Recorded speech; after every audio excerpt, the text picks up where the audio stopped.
দীর্ঘ প্রতীক্ষার পর অবশেষে উদ্বোধন হলো যমুনা নদীর উপর নির্মিত দেশের দীর্ঘতম নবনির্মিত যমুনা রেল সেতু।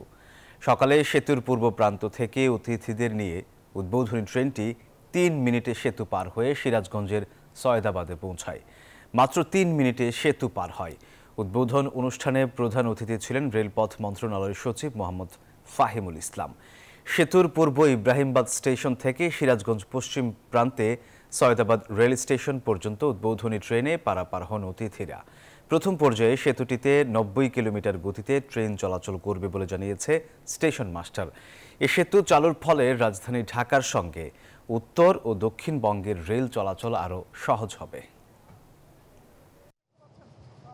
এই ঈদে জামা জুতো অ্যাক্সেসরিজের ডিসকাউন্ট। বাংলাদেশে এরকম ধীরে ধীরে যে উন্নতি হচ্ছে এটা আমরা সাধারণ জনগণ অনেক খুশি। ঠিক আছে, এই সেতু চালু হওয়ার পর দেশের দুইবারের জনগণ অনেক উন্নত হবে, বিশেষ করে উত্তরবঙ্গের মানুষ।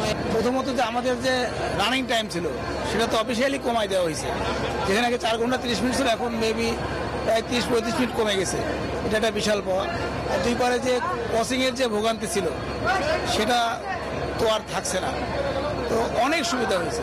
যমুনা বহুমুখী সেতুতে যেই রেল লাইনটি ছিল সেটি দিয়ে প্যাসেঞ্জার ট্রেন অত্যন্ত ধীর গতিতে ঘন্টায় 20 কিলোমিটার বেগে যেতে পারত। তাতে ব্রিজটি ক্রস করতে 20 মিনিট সময় লাগতো আনুমানিক।